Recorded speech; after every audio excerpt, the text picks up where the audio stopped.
बड़ा बदलाव हम देख सकते हैं बिहार में? यदि बहुत ही एक शांत तरीके से यदि चुनाव हो रहा हो, जहाँ पर जनता बहुत बोल नहीं रही हो, ये बदलाव क्या आहट तो नहीं है। महिलाओं ने बहुत तादाद में आकर मतदान किया है। महिलाएं हैं काफी उत्सुक थी कि नीतीश जी बरकरार रहे। नीतीश जी यदि जीत के आए तो उनका एक बहुत बड़ा बल जो है उनको मिला है महिलाओं से। वोट चोरी का एक जो मुद्दा उठाया राहुल गांधी ने, क्या कारण हो सकते हैं इस बड़े तादाद में लोग आकर चुनाव में भाग लेने के?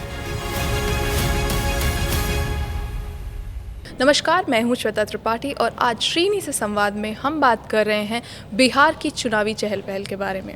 और हमारे साथ हैं द फेडरल के मुख्य संपादक Shri S Srinivasan sir. Sir, बहुत बहुत धन्यवाद हमसे जुड़ने के लिए। धन्यवाद सर, सबसे पहले बात करी जाए तो हमने देखा पहले चरण का मतदान हुआ है और 65% लोग जो हैं उन्होंने मतदान किया है। ये एक काफ़ी बड़ा नंबर है अगर देखा जाए तो। पिछले कई वर्षों में ये सबसे बड़ा नंबर, जो पिछले 30 सालों में ये काफ़ी ज़्यादा नंबरों में लोग बाहर आए हैं मतदान करने के लिए। तो इसको अगर देखते चला जाए तो इसकी वजह से क्या कोई बड़ा बदलाव हम देख सकते हैं बिहार में? देखिए, बड़े तादाद में वहाँ पर वोटिंग हुई है, ये बात सही है। पिछले 20 साल में इस तरह का वोटिंग नहीं देखा गया।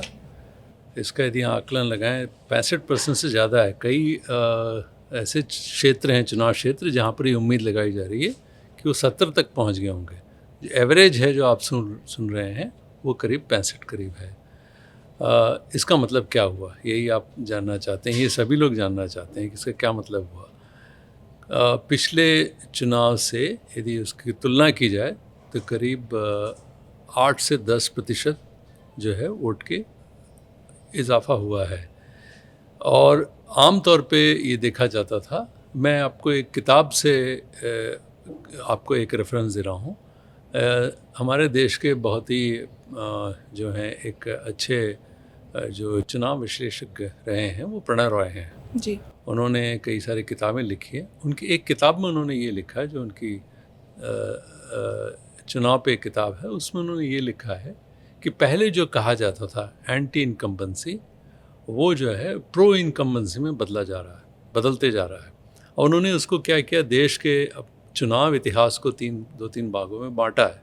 और उन्होंने ये कहा है कि ये जो प्रो इनकम्बेंसी वाला है, जो सरकार, मतलब इसका ये हुआ जो सरकार अभी अधिकार में है उसी सरकार को यदि कहा जाए कि उसको रहना चाहिए, ये जो है प्रो इनकम्बेंसी हुआ। और एंटी इनकम्बेंसी वो हुआ बदलाव होना चाहिए, ये सरकार जानी चाहिए। उनका ये कहना है कि नेहरू के ज़माने में और उस ज़माने में जब पहली बार भारत आज़ाद हुआ, काफ़ी प्रो इनकम्बेंसी था। लोग बड़े आतुर थे कि प्रधानमंत्री काफ़ी लंबे समय तक कार्यरत रहें और इस देश में वाकई कोई बड़ा बदलाव लाएं। ये बातें बदली जब आगे चलकर जब इंदिरा गांधी आई, उसके बाद कई सारी चीज़ें हुई, इमरजेंसी हुआ, उसके बाद आपने देखा कि जो 80 दशक के आखिर में और 90 के शुरू में ये भी हुआ, कई सारे गठबंधन सरकार बनना शुरू हुए। और वहाँ पर भी देखा गया है कि वहाँ पर एक बड़ा बदलाव आया, वो था एंटी इनकम्बेंसी का वेव। जो सरकारें जो थीं उनको हटाया गया, और ये सिर्फ केंद्र में नहीं, राज्यों में भी यही एक जो है एक ट्रेंड देखा गया। मगर उनका ये मानना था कि इस बीजेपी सरकार आने के बाद 2014 से आप कई सारे चुनाव ऐसे देख रहे हैं जो सरकार पद में है, मुख्यमंत्री पद में हैं, और फिर भी वो चुन के वापस आ जाते हैं। उनका ये कहना है कि ये एक नया बदलाव है। अभी देखना होगा 2025 के चुनाव में क्या ये उनकी थियोरी बरकरार रहती है या बदलती है। इसके और कई सारे मायने हैं।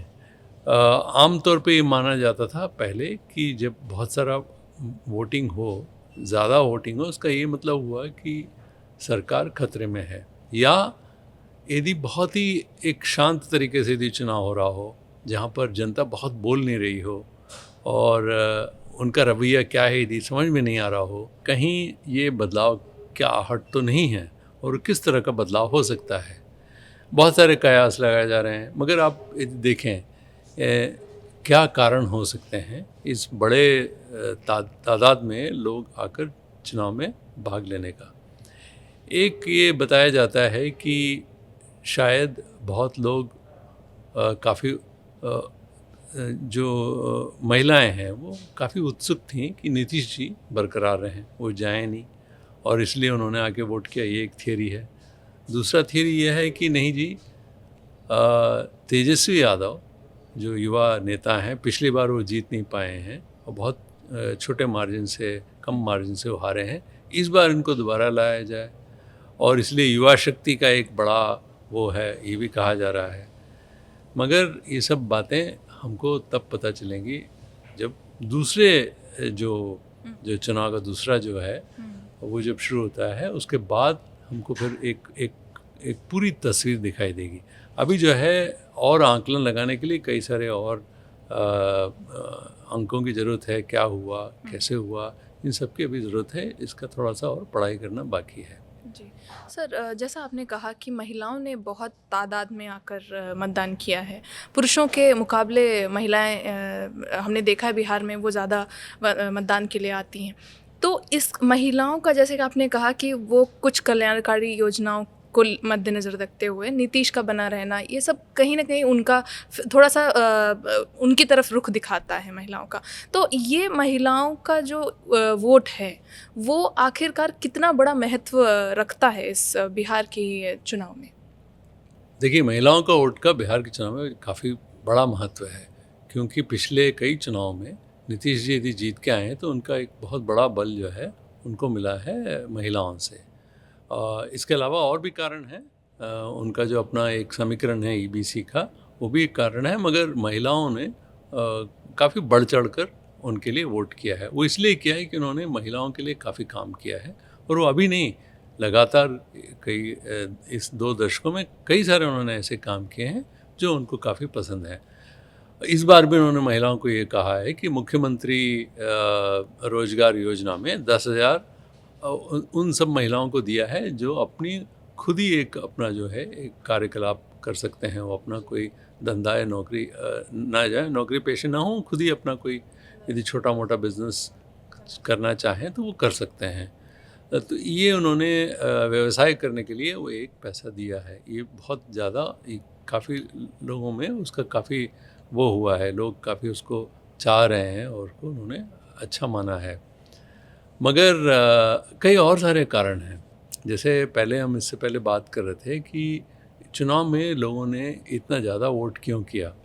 एक कारण ये भी हो सकता है कि कई सारे पुरुष वो नौकरी करने के लिए बाहर चले जाते हैं बिहार से पलायन सबसे ज़्यादा होता है इस देश में। और तमिलनाडु का ले लीजिए, यदि वहाँ का तीसरा बड़ा पलायन होके लोग बाहर से यहाँ आते हैं वो बिहार है। करीब 40 लाख लोग तो इसी प्रदेश में आते हैं। तो कई सारे प्रदेशों में जाके अपना नौकरी के लिए जाते हैं।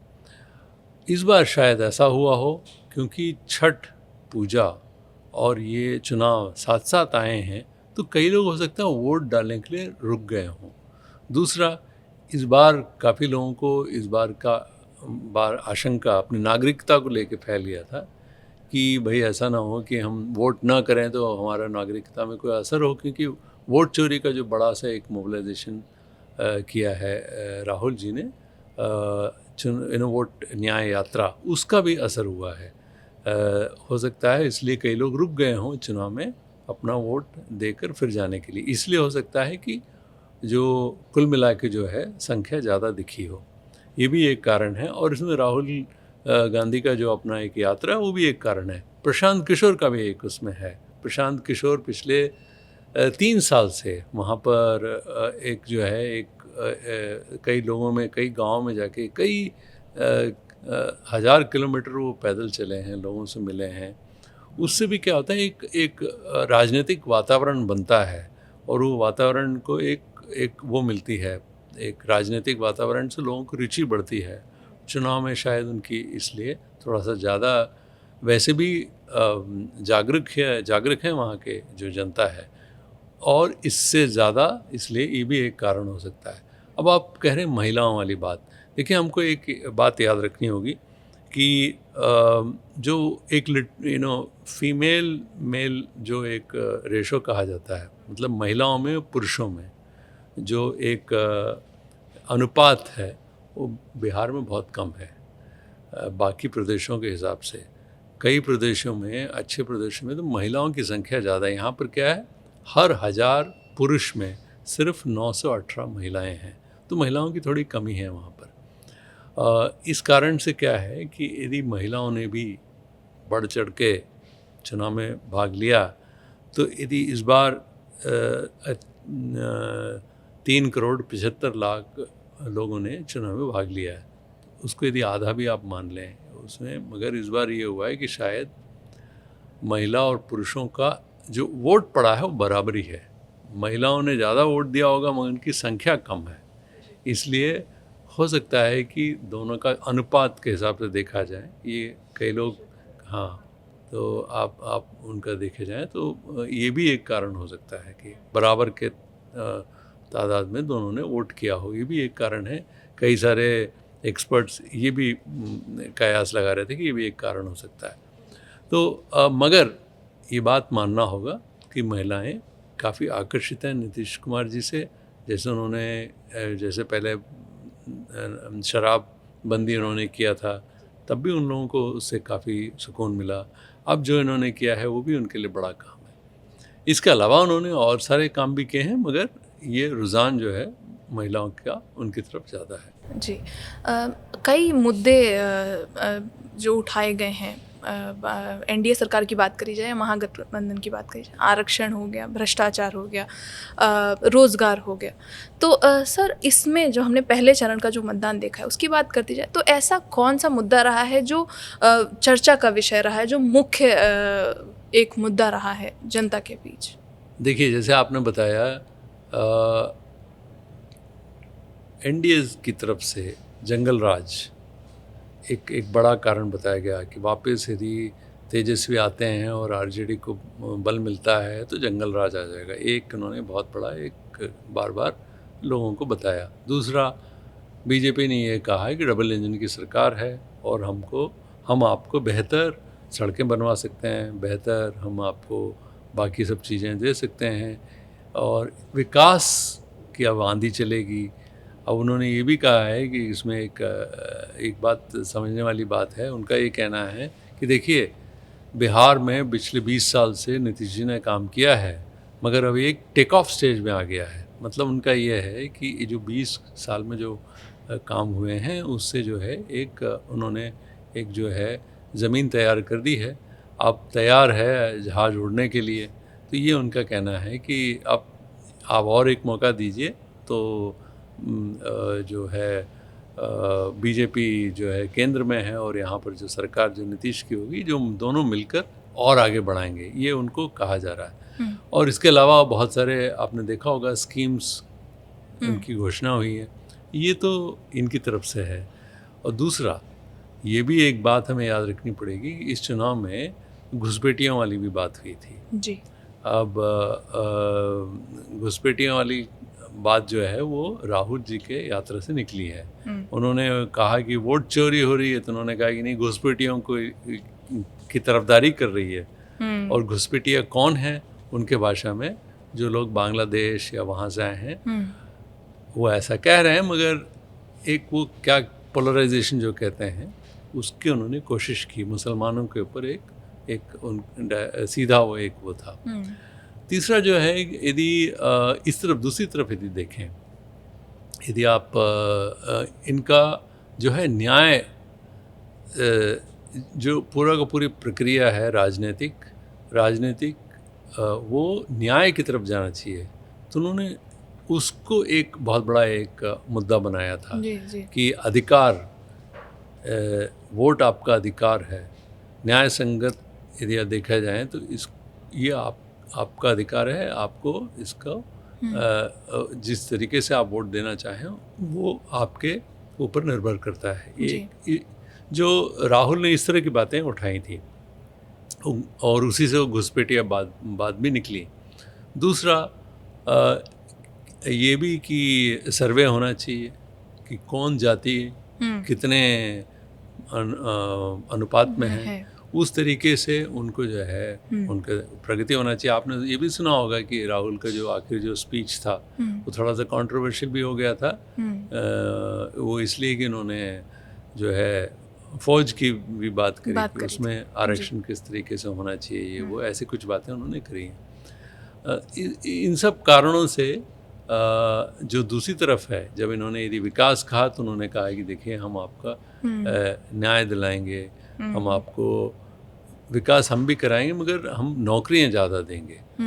ये जो है इनका तेजस्वी का ये स्लोगन है कि हम आपको काफ़ी नौकरियां दिलवाएंगे। उन्होंने कहा कि हर घर में एक सरकारी नौकरी मिलेगी। अब होता है नहीं होता है बात दूसरी है, बोलने के लिए सब बोल रहे हैं तो उन्होंने भी बोला है। तो दोनों तरफ से इस चुनाव में काफ़ी सारी रेवड़ियों की बात हुई है। जी, आपने जाति की बात करी है। जाति की राजनीति जो है हम बिहार में देखते हुए आए हैं कि कुछ वर्ग होते हैं जिनका अपना एक प्रेफरेंस रहा है, एक एनडीए की तरफ या महागठबंधन की तरफ। तो अगर जाति की राजनीति की बात करी जाए तो क्या इस जो पहले चरण के मतदान को देखते हुए क्या हमको ऐसा लगता है कि कोई नया मोड़ आ सकता है? सारी जातियों का हमने बहुत योगदान देखा जो कि पहले चरण के मतदान में देखा गया है। देखिए ये भारत में एक चुनाव कहीं पर हो, किसी प्रदेश में जाति जो है एक बहुत बड़ा एक मुद्दा रहता है और उससे हम अलग किसी प्रदेश को नहीं देख सकते। और इस मामले में देखा जाए तो बिहार भी कोई पर्याय नहीं, वो भी वही है।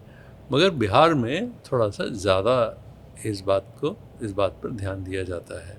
और जैसे आपने पूछा कि जो कुछ जातियां जो हैं वो कुछ पार्टियों के साथ ज़्यादा जुड़ी हुई हैं और उनका वर्चस्व है। जो पहले ये माना जाता था कि आरजेडी जो है यादवों की पार्टी है, यादवों का ज़्यादा वर्चस्व है और मुसलमानों के साथ मिलकर उनको MY कहा जाता था जी। दूसरी तरफ लव कुश, कुशवाहा और बाकी जो हैं वो इनके साथ जो हैं नीतीश जी के साथ जी। जो पिछड़े और अति पिछड़े जाति जी। और उसको नीतीश जी ने बढ़ाया। उन्होंने क्या किया कि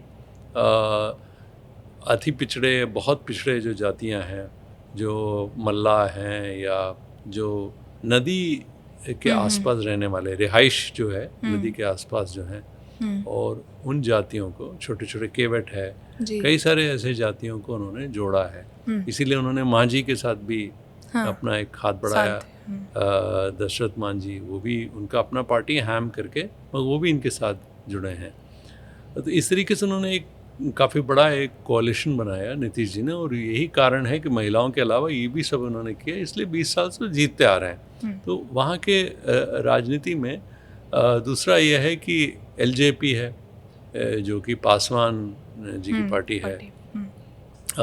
उनके बेटे अब चला रहे हैं उस पार्टी को, और उनका भी अच्छा एक 4-5% तो उनका भी वोट है, तो उनको भी और साथ लेके चल रहे हैं। इस बार फ़र्क किया है कि नीतीश जी के साथ LJP भी आ गया है। पिछले बार नीतीश के खिलाफ सभी जो हैं लगभग सभी जगह उन्होंने अपने जो है नुमाइंदे खड़े किए थे। इस बार उन्होंने ऐसा नहीं किया इनके साथ हैं।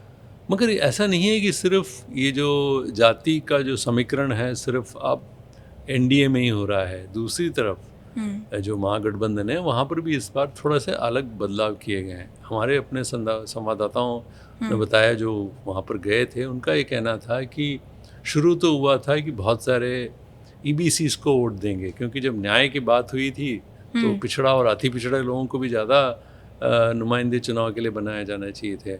मगर महागठबंधन में भी उन्होंने अखाड़ों को भी कई सारे वो दिए हैं।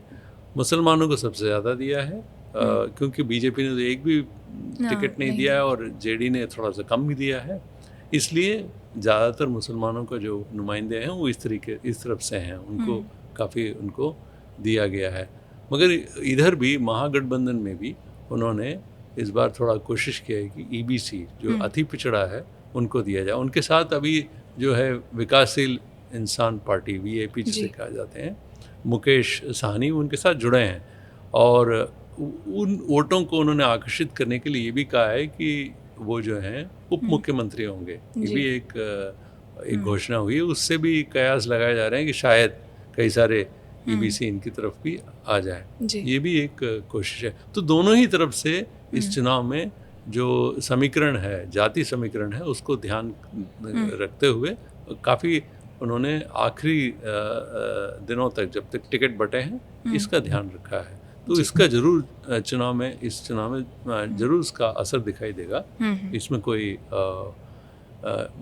वो नहीं है, जरूर दिखाई देगा हमको। सर, आखिरी में अगर बात करें, जैसा आपने भी पहले बताया कि वोट चोरी का एक जो मुद्दा उठाया राहुल गांधी ने, हमने देखा कि हरियाणा के बारे में जो उन्होंने बात करी, चुनाव के एक दिन पहले चरण के चुनाव के एक दिन पहले वो बात हुई, तो उसका क्या असर हमें दिखाई पड़ा? देखिए, परोक्ष रूप से तो ऐसा कुछ दिखाई नहीं दिया, हाँ, मगर हो सकता है कि अपरोक्ष रूप से इसका ज़रूर असर दिखाई देगा।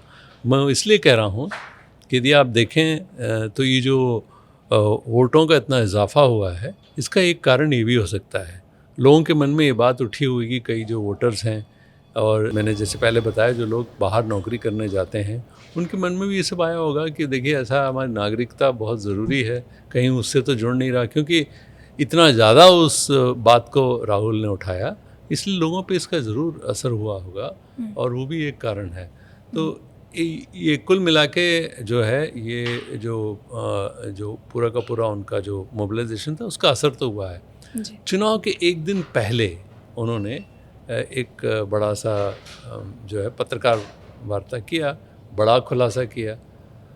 उसके कई लोग ये कह रहे हैं कि देखिए, ऐसा है कि एक दिन पहले खुलासा होने से यदि कोई और पार्टी होती, यदि कांग्रेस के बजाय बीजेपी होती, तो 24 घंटे भी उनके लिए काफ़ी थे। वो इतना डिंडोरा पीटते उस बात का कि वोट में परिवर्तन हो सकता था। जैसे सुरक्षा के लेकर बीजेपी ने बहुत कामयाबी से सब किया है, मगर कांग्रेस में उस तरह का, या बाकी जो विपक्ष हैं उनके साथ जो जुड़े हैं, उन लोगों ने ऐसी कोई तेज़ी नहीं दिखाई है, दिखाया है, वो ऐसा कोई दिखलाई भी नहीं पड़ा है। इसलिए 24 घंटे में उनके पत्रकार वार्ता के बाद कोई बड़ा बदलाव हो, वो थोड़ा सा मुश्किल है। और उन्होंने बात करी बिहार की नहीं, उन्होंने बात करी है दूसरे प्रदेश की, हरियाणा की। अब हरियाणा का बिहार में क्या असर होता है, ये देखने वाली बात है। मगर जो पढ़े लिखे और काफ़ी जो समझदार लोग हैं, और जो इस बात पर जो कई सारे स्टूडेंट्स भी हैं, जो छात्र हैं, जो इन सब देश की राजनीति को देखिए, बिहार की जनता सिर्फ प्रदेश नहीं, देश की राजनीति में भी बड़ा एक वो रखती है। हो सकता है उन लोगों में इसका असर हुआ हो, जो युवा वर्ग है, और क्योंकि इस बार जो है युवा 7 लाख वोटर्स हैं, नए वोटर जो जोड़े गए हैं वो 10 लाख से ज़्यादा हैं, मगर उसमें से ज़्यादातर जो हैं पहली बार जो वोट कर रहे हैं वो युवा वोटर हैं, 7 से ऊपर हैं। तो हो सकता है उनमें कोई उन्होंने इस बात का तवज्जो देते हुए अपना वोटिंग का निर्णय उस हिसाब से लिया हो। मगर ये सब अभी भी हम जो है देखने वाली बात है, चुनाव भी बाकी है, और आगे क्या होता है देखने वाली बात है। मगर ये ज़रूर है कि यदि आप इस बड़े जो तादाद में जो लोगों ने वोट किया है, उसको एक समग्र रूप से पूरा देखें आप, तो मैं ये कहूँगा कि लोगों की जीत है। ये लोगों ने अपना जो इस प्रक्रिया में चुनाव या जो हमारे यहाँ जो राजनीतिक जो कार्यकलाप होते हैं, उसके प्रति, और डेमोक्रेसी जो है इस देश, उसके प्रति उन्होंने अपना एक वोट दिया है। वो भी एक कारण है कि उन्होंने ज़्यादा, ये सिर्फ गांव में नहीं हुआ है, शहरों में भी हुआ है, ये भी एक कारण। जी, अभी दूसरे चरण में क्या होता है ये तो देखने वाली बात है, जैसा आपने कहा। हम आगे इस बारे में और बात करेंगे। बहुत बहुत धन्यवाद हमसे जुड़ने के लिए। धन्यवाद।